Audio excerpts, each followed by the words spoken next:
राधे राधे मित्रों। तो मित्रों, आप लोग राधा किशन के अपकमिंग एपिसोड में देखेंगे कि मित्रों, वीडियो शुरू करने से पहले अगर आप हमारे चैनल पर नए हैं और अगर अभी तक आप लोगों ने हमारे चैनल को सब्सक्राइब नहीं किया है तो चैनल को कर लीजिएगा सब्सक्राइब और बेल आइकन को ऑल पे करके प्रेस कर दीजिएगा, जिससे कि हमारी नई वीडियो का नोटिफिकेशन आपको मिल जाए। तो मित्रों, आप लोग देखेंगे कि राजकुमार बासु कोलासुर से कहता है, कर दो इन दोनों का वध। और तभी कोलासुर क्रोध में आ जाता और कहता है, मैंने तुम्हें पहले भी चेतावनी दी थी कि मुझे आदेश मत देना, किंतु तुमसे तो मौन नहीं रहा जा रहा है ना। मैं तुम्हें सदा के लिए ही मौन कर देता हूँ। और तभी राजकुमार बासु भागता है अपनी जान बचाने के लिए, किंतु भस्मासुर राजकुमार बासु को जाने नहीं देता और अंत करने जा रहा होता है कोलासुर राजकुमार बासु का। और तभी राजकुमार बासु स्मरण करता है, गुरु शुक्राचार्य ने कहा था कि कोलासुर श्रीनिवास और वेंकटेश का अंत कर देगा, किंतु ये तो मेरी ही मृत्यु करना चाहता है। और फिर तभी राजकुमार बासु कहता है, कोलासुर मैं तुम्हारा शत्रु नहीं हूँ, देखो मैं तुमसे कुछ नहीं कहूँगा। और तभी कोलासुर राजकुमार बासु का अंत करने जा रहा होता है। वेंकटेश और श्रीनिवास रोक लेते हैं कोलासुर को। और फिर मित्रों, आप लोग आगे देखेंगे कि श्रीनिवास और वेंकटेश कोलासुर से युद्ध लड़ रहे होते हैं और श्रीनिवास वेंकटेश राजकुमार बासु को कोलासुर से बचाते हैं। और महर्षि भृगु भी अपनी शक्ति का उपयोग करके कोलासुर को परास्त करने का प्रयत्न करते हैं, किंतु कोलासुर शक्तिशाली होने के कारण हार नहीं मान रहा होता है और अत्यंत प्रसन्न हो रहा होता है। और फिर आगे आप लोग देखेंगे कि श्रीनिवास कहते हैं राजकुमार बासु से, तुम ठीक हो। और फिर तभी राजकुमार बासु कहता है, तुम दोनों ने मुझे क्यों बचाया? मैं तो ये सब तुम दोनों के लिए ही किया है, तुम दोनों का वध करवाने के लिए किया है। और फिर तभी श्रीनिवास कहते हैं, तुम्हें इस बात का आभास कराने के लिए कि सब कुछ तुम्हारे साथ अनुचित क्यों हो रहा है, बस तुम्हें वो समझना है बासु। और फिर महर्षि भृगु अपनी शक्तियों का उपयोग करके युद्ध कर रहे होते हैं और श्रीनिवास आगे कहते हैं राजकुमार बासु से, यहाँ जो भी हो रहा है उसे रोका जा सकता है, इसे तुम रोक सकते हो। जो कार्य तुमने आरंभ किया है उसका अंत तुम्हारे ही हाथों हो सकता है। और फिर तभी राजकुमार बासु कहता है, मैं कैसे अंत कर सकता हूँ इस युद्ध का। और फिर श्रीनिवास कहते हैं राजकुमार बासु से, अपने नेत्र बंद करो और शांति से सोचो ऐसा क्या है जो तुमने अपने स्वार्थ में किया है। और फिर राजकुमार बासु अपने नेत्र बंद करके स्मरण करता है, कुमार बासु ने ही कहा होता है कि पद्मावती विवाह योग्य हो चुकी हैं, क्योंकि विवाह के उपरांत तो आप मुझे ही राजा बनाने वाले हैं ना। और आगे स्मरण करता है कुमार बासु ने कहा होता है बाला से, अब एक ही बार में पिताश्री को मैं प्रसन्न भी करूंगा और ऋषि भृगु को ये सिद्ध भी करूंगा कि उनकी पुत्री के लिए सबसे श्रेष्ठ वर मैं हूँ। और फिर आगे स्मरण करता है राजकुमार बासु, कुमार बासु ने कहा होता है महर्षि भृगु से, ऋषिवर आप इसकी प्रशंसा कर रहे थे, जो अन्न का सम्मान ना कर सके वो कैसा रसोइया। और फिर मित्रों, आप लोग आगे देखेंगे कि राजकुमार बासु सब स्मरण करके कहता है श्रीनिवास से, इस संसार में सभी स्वार्थी हैं, यदि मैंने अपने लाभ के लिए कुछ किया तो उसमें क्या अनुचित किया है मैंने। और फिर श्रीनिवास कहते हैं, इसका उत्तर तो तुम्हें स्वयं ही प्राप्त होगा कुमार बासु। जिस क्षण तुम अपनी भूल समझ जाओगे इस युद्ध का अंत होगा, अन्यथा तब तक ये युद्ध इसी प्रकार चलता रहेगा बासु। और फिर तभी राजकुमार बासु अपने नेत्र बंद करता है और भार्गवी कहती हैं, वेंकटेश। और श्रीनिवास वेंकटेश के समक्ष जाते हैं और कोलासुर से युद्ध कर रहे होते हैं।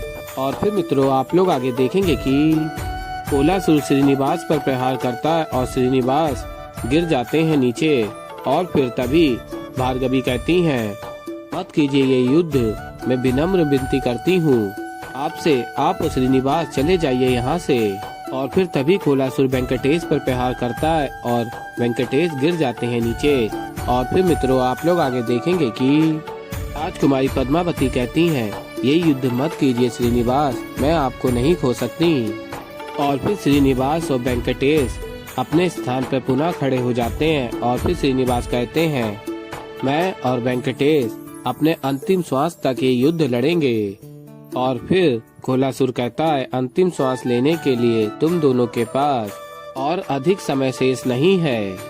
और फिर मित्रों आप लोग आगे देखेंगे कि श्रीनिवास वेंकटेश युद्ध कर रहे होते हैं कोलासुर से और ये सब देख रहे होते हैं असुर गुरु शुक्राचार्य और कहते हैं श्रीनिवास ही साक्षात नारायण है, तो ये कोलासुर से मानव रूप में क्यों युद्ध कर रहा है, अपना दिव्य रूप धारण क्यों नहीं कर रहा।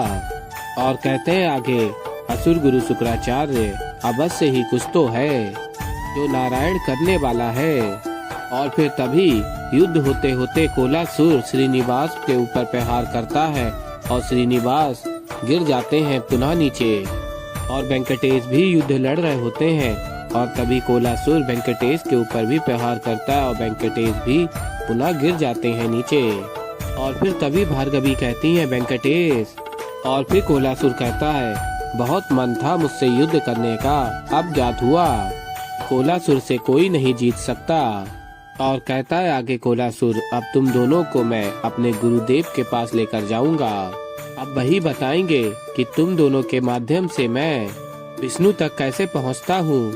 और अत्यंत प्रसन्न हो रहा होता है कोलासुर। और फिर कोलासुर अपनी शक्तियों का उपयोग करके श्रीनिवास और वेंकटेश को बंदी बना लेता है।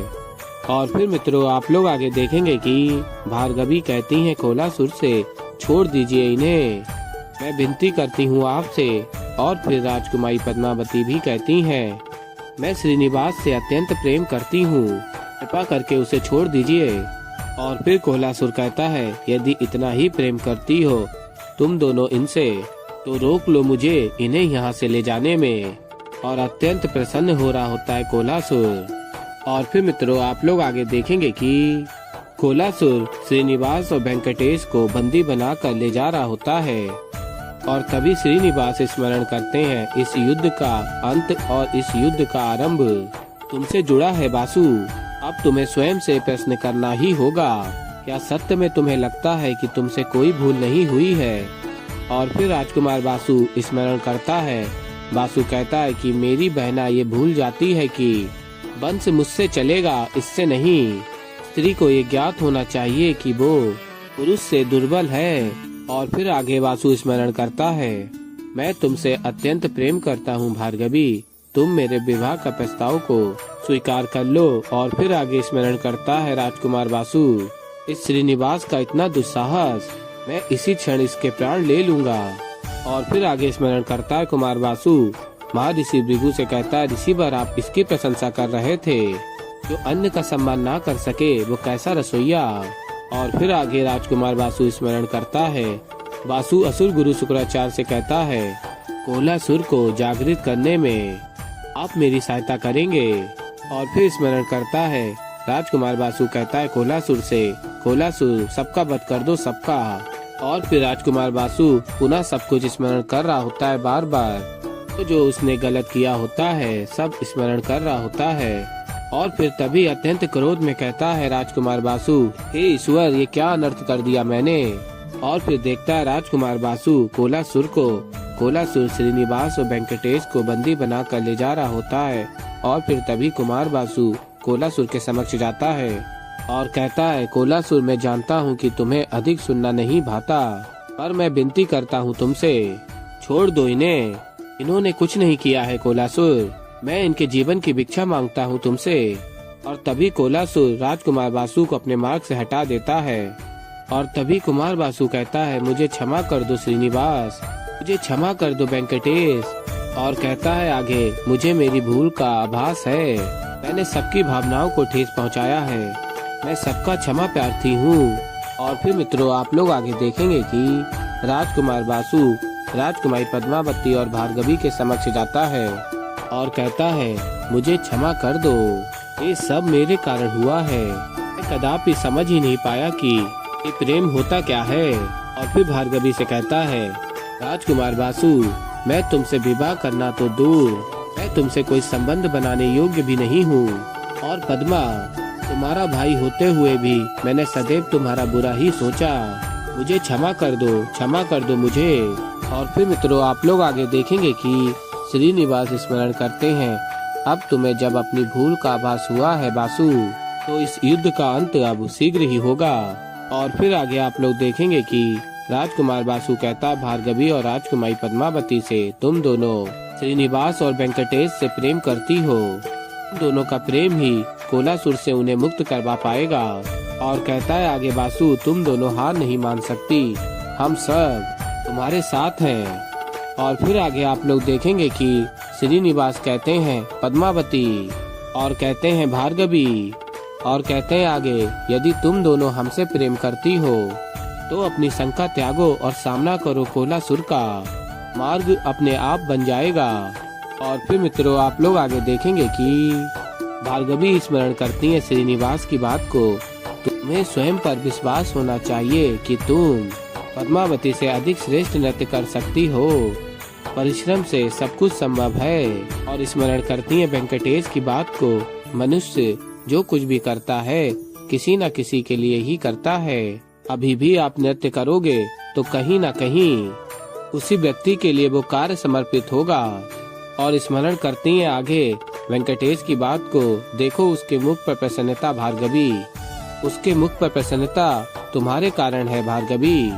और फिर भार्गवी कहती है राजकुमार बासु से श्रीनिवास और वेंकटेश उन्होंने मुझ में आत्मविश्वास जागृत किया है। तो ऐसे ही मित्रों आगे और भी बहुत कुछ देखेंगे। तो अभी के लिए इस वीडियो में इतना ही। तो मित्रों अगर आप लोगों को हमारी वीडियो पसंद आई हो तो वीडियो को कर दीजिएगा लाइक, चैनल पर नया है तो चैनल को कर दीजिएगा सब्सक्राइब। और मैं मिलता हूँ जल्दी आप लोगों को एक नई वीडियो के साथ। तक के लिए राधे राधे।